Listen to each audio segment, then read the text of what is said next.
Hello guys, मेरा नाम है रवि और स्टडी ग्लो में आपका बहुत बहुत स्वागत है।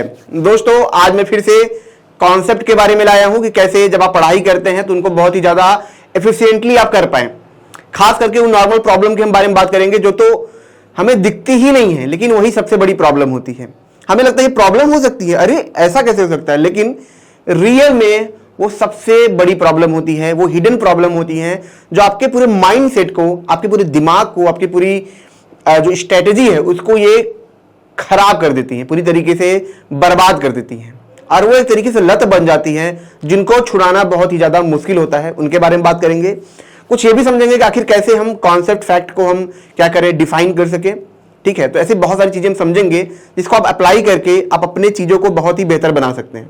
कुछ नए नए चीजों को हम लाएंगे जो एक रियल प्रॉब्लम होती है स्टूडेंट की, मतलब वो बेसिक प्रॉब्लम है, लेकिन उनको दूर करना बहुत मुश्किल है क्योंकि उनके पास कोई तरीका ही नहीं है।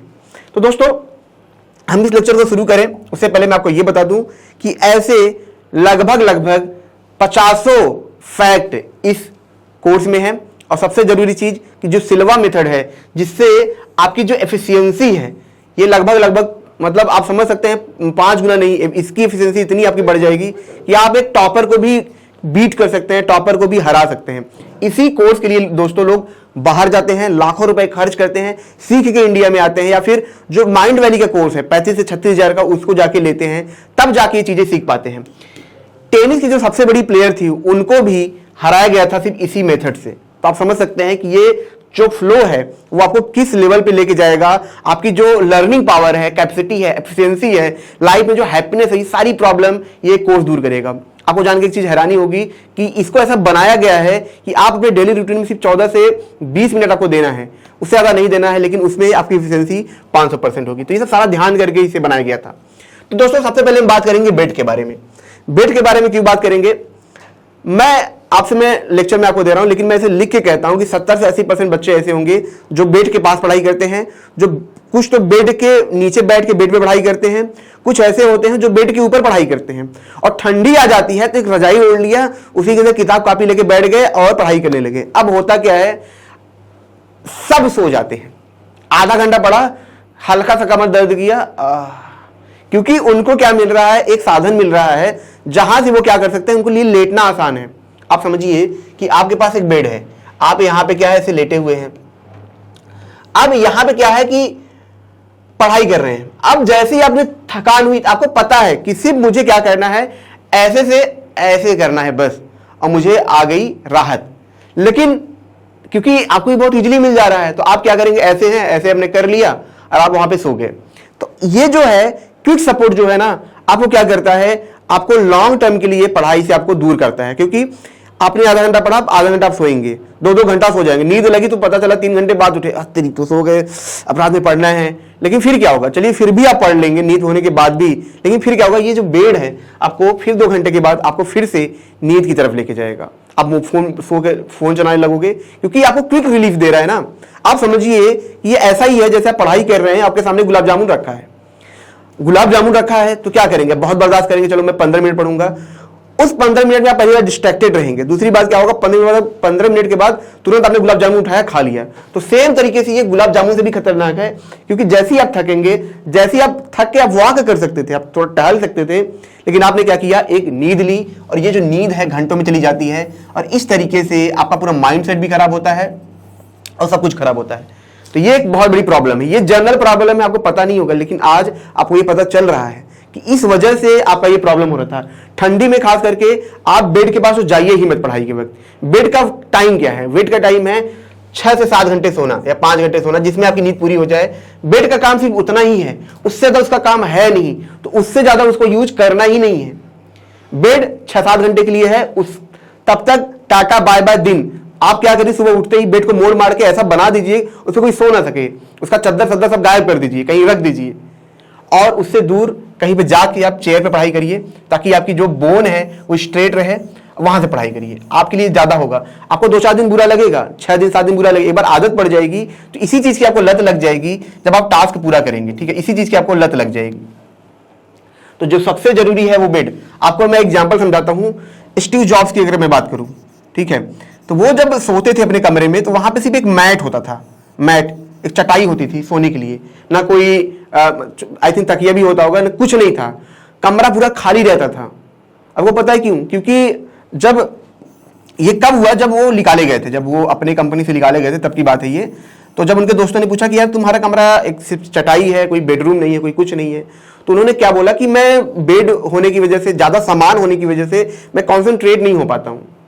ठीक है, तो जो बेड है जो सबसे ज्यादा को रिलीफ देता है, अगर वही है, अब दिन भर जाके वहीं पे लेटे रहेंगे, लेट के फोन चलाएंगे। ठीक है, तो स्टीव जॉब्स इसलिए यहाँ पे मैट रखते थे। तो आपको मैट तो नहीं रखना है, लेकिन फिर भी आप सो के उठे तो बेड का काम खत्म। आपके दिमाग में ये है मैं सो के उठा, अब इस बेड का काम सिर्फ मुझे रात में आएगा, उससे पहले मुझे इस बेड की तरफ देखना नहीं है। जिसका काम जितना है उसको ही उतनी वैल्यू मिलनी चाहिए। तो यहाँ पे जो बेड का है ये हटाइए, वरना आपका एग्जाम क्रैक नहीं हो सकता। ये इतनी बड़ी प्रॉब्लम है, सोचिए सिंपल सी है, लेकिन आप देखेंगे ज्यादातर लोग यही हाल है उनका, उसी पे बैठ रहे हैं, उसी पे सो रहे हैं, तो पढ़ते पढ़ते सो भी जाते हैं, क्योंकि सोना आसान है। अब दोस्तों यहाँ पे दूसरी चीज क्या है, मल्टीपर्पज रूम। मल्टीपर्पज रूम का मतलब क्या है कि जहां पे आप पढ़ाई कर रहे हैं उस देखिए उस रूम में क्या क्या काम हो रहा है। मतलब आप समझिए, दोनों विषय पे चर्चा करेंगे। पहला तो ये जिनके पास सच में एक ही रूम है तो वो क्या कर सकते हैं। दूसरा ये जिनके पास ऑप्शंस हैं, जैसे शहर में रहते हैं, ठीक है, तो उनके पास क्या ऑप्शन है उनको हम समझ सकते हैं। तो पहले समझेंगे दोस्तों मल्टीपर्पज रूम क्या है। मल्टीपर्पज रूम का मतलब ये होता है कि एक कमरा है जहां पे इजिली आपका कोई दोस्त आ सकता है, आपके आसपास के लोग आ सकते हैं, ठीक है, उसमें टीवी भी है, उसमें ये सारी चीजें हैं, आपके दोस्त मम्मी कोई भी आ सकता है। आपको क्या लगता है कि मैं क्या करूंगा कि इस कमरे में अपना रह के मैं पढ़ाई कर लूंगा, लेकिन ऐसा हो नहीं सकता है। ये कभी हो ही नहीं सकता है कि आप वहां पर रह के पढ़ाई कर लें। लोगों को लगता है नहीं मैं कर लूंगा, और ज्यादातर लोग यही करते हैं, उसी कमरे में पढ़ाई करते हैं, बगल में कुछ चल रहा है, एक कमरा भी अपना ले लिया, लेकिन फिर भी क्या उस कमरे में आना आसान है?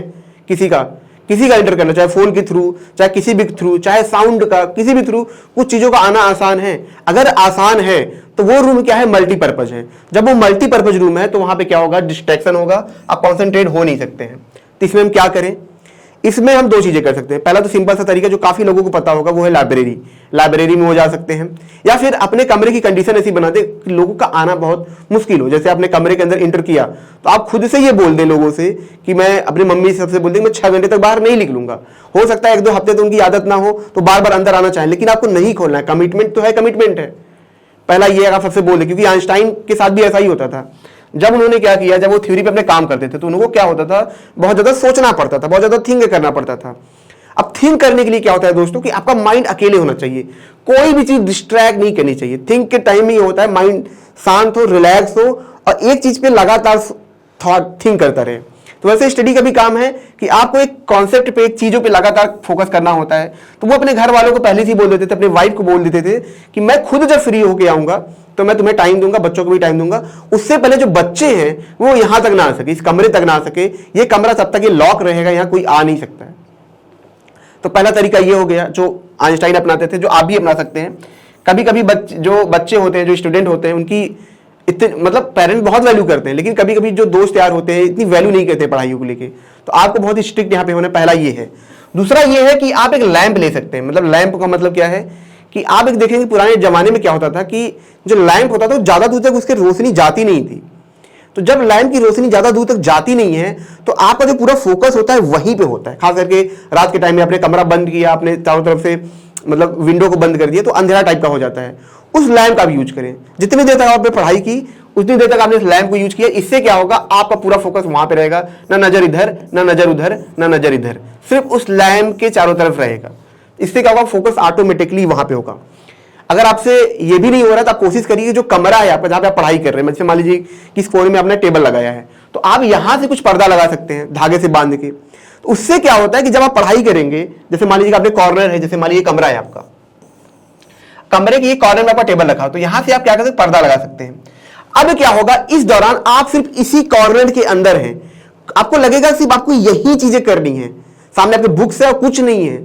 तो ये आपका फोकस बढ़ाता है। तो यही क्या है, मल्टीपर्पज रूम को खत्म करने का तरीका है। जिनके पास पैसे हैं लाइब्रेरी जा सकते हैं, जो गांव में रहते हैं वो थोड़ा दूर जाके ऐसी जगह जा सकते हैं जहां पे नहर है, तो आप अपना एक दायरा ढूंढ सकते हैं, बना सकते हैं। तो ये चीजें आपको क्या करेंगी, बहुत ज्यादा आपको फोकस करेंगी। दूसरा चीज आता है फैक्ट एंड कॉन्सेप्ट में। फैक्ट और कॉन्सेप्ट में क्या है, जब हम पढ़ाई करते हैं हमें पता ही नहीं होता कि हमें जो पढ़ रहे हैं, अब समझिए हमने पढ़ाई शुरू कर दिया तो हमें ये कभी पता ही नहीं होता कौन सी चीज हमें रटनी है, रट के याद करनी है, कौन सी चीज हमें समझनी है। जो चीज कॉन्सेप्ट है उसको आपको पता है कि हमने कॉन्सेप्ट समझ लिया, वो समझने की चीजें हैं, उनको हम क्या करेंगे, तुरंत याद कर लेंगे। लेकिन जो चीजें फैक्ट है, आपको पता है कितना भी पढ़ ले, उनको आपको याद करना बहुत मुश्किल होता है। आपने पढ़ भी लिया फैक्ट को, फिर भी क्या होगा, कुछ मिनट के बाद वो आप भूल जाएंगे। ये फैक्ट की एक प्रॉब्लम होती है, क्योंकि अंडरस्टैंडिंग में क्या होता है, आप पिक्चर्स को, एक तरीके से ट्रिक्स को आप क्या करते हैं, अपने दिमाग में रखते हैं लॉजिक के थ्रू। तो जब चीजें लॉजिक के थ्रू होती हैं वो याद होती है, लेकिन फैक्ट्स याद नहीं होता। लेकिन इन फैक्ट के ऊपर भी हम क्या करते हैं, घंटों टाइम देते हैं। कॉन्सेप्ट के ऊपर टाइम देना 1 टाइम इन्वेस्टमेंट होता है, 2 टाइम्स इन्वेस्टमेंट, लेकिन जो फैक्ट होता है इसके ऊपर आप 20 बार भी टाइम देंगे तो भी क्या होगा, याद नहीं होगा। तो ये आपका जो टाइमिंग है, जो आप इसके बराबर आप टाइम दे रहे हैं, वो क्या करेगा, आपका टाइम को लॉस करेगा। आपका टोटली टाइम लॉस है, ये आपको अनएफिशिएंट बनाएगा। तो क्या कर सकते हैं हम, ये कर सकते हैं कि जब हम किसी चीज में फैक्ट को पढ़ रहे हैं तो वहां पे क्या करते हैं, मल्टी फैक्ट को, जैसे हमने क्या किया, कई सारे फैक्ट को लिया हमने, और उन फैक्ट्स को हम क्या करेंगे, कॉन्सेप्ट में क्लियर करेंगे। मेमोनिक्स के बारे में आपने सुना होगा, तो मेमोनिक्स क्या होता है, एक चीजों को याद करने का तरीका होता है। एक फैक्ट को आपने क्या किया, मेमोनिक्स बना लिया। लेकिन अब इससे क्या होगा कि कई सारे मेमोनिक्स बनेंगे, फिर उनको याद करना बहुत मुश्किल हो जाता है। तो यहां पे क्या होता है दोस्तों कि आप क्या करेंगे, कई सारे फैक्ट को लेंगे, 40, 30, 25 फैक्ट को ले लिया, उनका एक सिंगल मेमोनिक्स बनाएंगे, तो यहां पे आपको फायदा होगा। ठीक है, हमने यहां पे क्या किया, फैक्ट को किसमें बदला, फैक्ट को बदला हमने कॉन्सेप्ट में। अगर आपने एक मेमोनिक्स को क्या किया, कॉन्सेप्ट में बदला, तो वो क्या है, उसको रटना फिर से वही हो गया। आपने 1 बना, 2 बना, 40 बन गए, तो आप उनको याद नहीं कर सकते, फिर भी आपको रटना है। लेकिन आपने 40 फैक्ट को लिया और एक मेमोनिक्स बनाया, मतलब एक स्टोरी बनाया, उस स्टोरी को याद कर लिया, तब क्या होगा, वो आपके लिए आसान हो जाएगा। तो जहां पे आप हर फैक्ट के लिए आप इतना टाइम देने वाले थे, वहां पे आप कुछ घंटों में देके आप टाइम भी बचा सकते हैं। जो आपका बहुत ज्यादा टाइम जाने वाला था, आपने याद भी कर लिया। और सबसे जरूरी चीज, आपको एक चीज और समझ में आ गई कि फैक्ट क्या है, कॉन्सेप्ट क्या है, आपने इसको भी अलग कर लिया। तो इस वजह से आप फैक्ट पे कम टाइम देके ज्यादा चीजें याद कर पाएंगे इस तरीके से, और कॉन्सेप्ट पे आपको टाइम तो देना ही देना है। अब 5वीं चीज आती है दोस्तों, डीपनेस। आपने देखा होगा कि जो बड़े इंस्टीट्यूट में जब आप जाएंगे, जो बड़े लेक्चरर होते हैं, जैसे आप कहीं भी आप जाएंगे तो आप देखेंगे, खास करके बड़े इंस्टीट्यूट में आप जब जाएंगे, जैसे आईसीसी बेंगलुरु हुआ, ऐसे इंस्टीट्यूट में जाएंगे, या ऑक्सफोर्ड में जाएंगे, या आईआईटी में जाएंगे, तब देखेंगे वहां पे जो लेक्चर का दायरा होता है काफी लंबा होता है, उसको काफी बड़ा किया जाता है, लगभग 1 से 1.5 घंटे का होता है। लेकिन हम जो पढ़ाई करते हैं, आप देखेंगे वो क्या होता है, वो काफी ज्यादा छोटा होता है, आधे घंटे का होता है, 20-20 मिनट का होता है। तो इसमें यह है कि आप रिलीफ तो पा लेंगे, लेकिन आप डीपनेस नहीं पाएंगे। जो एक क्वालिटी की बात होती है ना, कि बच्चे पूछते हैं सर क्वालिटी कैसे गेन करें अपने उसमें, जब हम टॉपिक्स पढ़ रहे हैं, तो उसमें चीजें यही होती है कि जब आप एक चीज पढ़ रहे हो, ठीक है, तो उसमें क्या करो कि उसमें कम से कम 90 मिनट का जो टाइम हो उसमें वो देना ही चाहिए। आपको पता है जो ऑक्सफोर्ड के लेक्चर होते हैं लगभग 2.5 से 3 घंटे के होते हैं, आप देखेंगे कभी जाके 2.5 घंटे 3 घंटे के होते हैं। तो वहां पे जो इतना लंबा लेक्चर चला जाता है, क्योंकि उन्होंने एक कॉन्सेप्ट को लिया, उस कॉन्सेप्ट को पढ़ाते गए। अगर बीच में कट करके आपने दूसरा सब्जेक्ट शुरू कर दिया, तो आपने इस कॉन्सेप्ट को छोड़ दिया। अगर आप इसी कॉन्सेप्ट को पढ़ते हुए आगे का कॉन्सेप्ट पढ़ेंगे, तो ये क्या करेगा, आपको कनेक्ट करेगा, तो आपको आगे की चीजें समझने में जल्दी होगी। लेकिन आपने क्या किया, आपने कॉन्सेप्ट बेसिक समझा, आपने कट कर दिया, इसको मैं कल पढ़ूंगा, तब क्या होगा, अब आपने दूसरी चीज शुरू की, दूसरी चीज को बेसिक शुरू करने के लिए उसमें भी आपको फिर से एफर्ट लगाना है। तो आपने 2 घंटे में 2 बेसिक्स पढ़ लिए, अब आपने क्या किया, दोनों को छोड़ दिया। फिर दूसरे दिन आप शुरू करने जाएंगे तो आपका जो माइंड है वो काफी चीजें भूल चुका है। अब आप फिर से जब पढ़ेंगे बेसिक से आगे से, तो आपको फिर से एक तरीके से बेसिक से ही शुरू करना है, आपका माइंड कनेक्ट नहीं कर पाएगा। लेकिन आपने क्या किया, आपने पहले बेसिक पढ़ा, फिर आपने लेंथ बढ़ाया है, टाइमिंग जो टाइम का है लेंथ बढ़ा दिया है। तो जब आपने बेसिक खत्म किया यहां पे, जब आप आगे जाएंगे तो ये बेसिक आपको हेल्प करेगा, क्योंकि आपको बेसिक समझ है, आप फटाफट पढ़ते चलेंगे। तो जो काम आप कट करके आप पढ़ रहे थे, वही काम आप काफी कम टाइम के अंदर लेंथ बढ़ा को कर सकते हैं। मीन ये है कि जब आप एक कॉन्सेप्ट पढ़े, उसको लगातार खत्म करके ही आगे बढ़े। ऐसा नहीं है कि आज मैंने बेसिक पढ़ा, कल मैं इंपॉर्टेंट पढ़ूंगा, बीच में कुछ और पढ़ लेता हूं, तो ये नहीं होना चाहिए। आप 90 मिनट आपको भले ही लगे, लेकिन इससे आपका फ्लो भी बनेगा और आपका जो कॉन्सेप्ट है वो आपको बहुत जल्दी खत्म होगा, आपको याद भी होगा, जो क्वालिटी है आपकी जो पढ़ाई की वो यहाँ पे बढ़ेगी। तो दोस्तों आज हमने 5 ऐसे टैक्टिक्स के बारे में बात की, जो नॉर्मल टैक्टिक्स थे, जो आपको परेशान करते हैं, लेकिन हमें पता नहीं होता कि ये प्रॉब्लम भी है। लेकिन ये बहुत बड़े प्रॉब्लम होते हैं, इनके बारे में हमें पता नहीं होता, ये हिडन प्रॉब्लम होते हैं, इसके बारे में हमने समझा। फिर कभी दोस्तों हम ऐसे और भी चीजें लाएंगे, क्योंकि जो फ्लो का कोर्स है वो 12 घंटे का है, तो सारी चीजें इसमें हम बता नहीं सकते, थोड़ी थोड़ी चीजें बता सकते हैं। लेकिन अगर आपको सारी चीजें चाहिए तो फ्लो का कोर्स आप जरूर अवेल करें। तो दोस्तों मिलते हैं नेक्स्ट लेक्चर में। Thank you so much.